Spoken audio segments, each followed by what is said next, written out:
O ngayon po, pata naman ang baboy. Pero hindi po ito adobo ha. Humba, paksiw na pata at crispy pata na kadalasang niluluto natin. Subukan niyo po itong niluto ko today dahil sigurado po akong mapapa-extra rice po kayo dito. So meron po akong mahigit 1 kilo na pata ng baboy. Nahugasan ko na po at naasnan na pinakuluan ko na rin po, pinalambot ko na rin po para pwede nyong gawin to ahead of time at madalian na lang po pag ready nyo ng iluto. Tuyuin nyo po muna para hindi po mandilansik pag piniprito na. Welcome na welcome po kayo din sa Chef Ron Vilaro Cooking Channel mga kaibigan. O wala pong kamatis ang ulam natin ngayon ha. So yun na nga, matapos po nating pagmantikain tong 2 pirasong Chinese sausage na kikiam, isinunod ko na po ang sibuyas, igisa sandali at isunod na po natin ang bawang.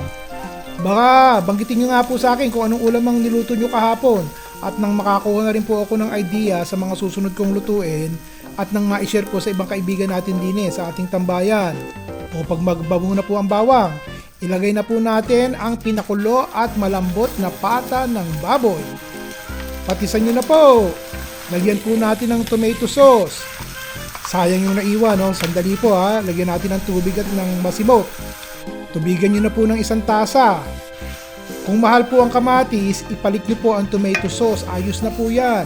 Hamak namang mas mura tomato sauce, lalo na kung kakalahatiin yung lata na ilalahok nyo, yung kalahati sa ibang ulam nyo isama. Pamintang durog po, o pork powder, seasoning, kung kayo po ay naglalagay ha.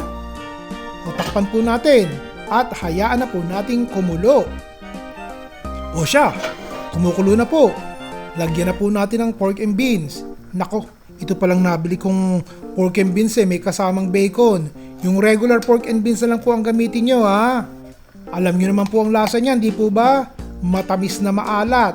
At pag nilagay sa sabaw hindi na po kinakailangan ng pampalapot dahil habang tumatagal ang pagluluto natin lumalapot po ang sabaw, nagiging sarsa. Kaya minabuti ko pong dagdagan pa ng 1 tasang tubig sa tapayan at baka po matuyo.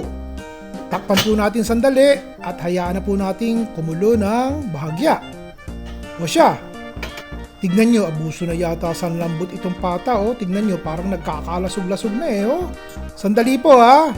Ilagay na natin sa huli yung siling pula at naging mas makulay po ang dating. Tikman nyo na muna at kung ayos na lasa ilagay na po natin tong ating pechay. Sandali po ha, tanggalin ko muna yung tubig. Pechay naman po talaga katapat nitong ating pata.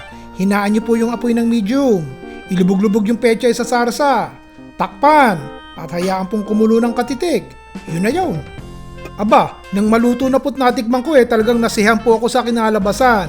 Hindi po ako mapapahiya sa ulam na ibinahagi ko sa inyo ngayon mga kaibigan. At yung recipe po ay ipipin ko sa first comment ng video sa baba. Para sa ito. Ayos po ba? Kayo ang boss Ron Vilaro po.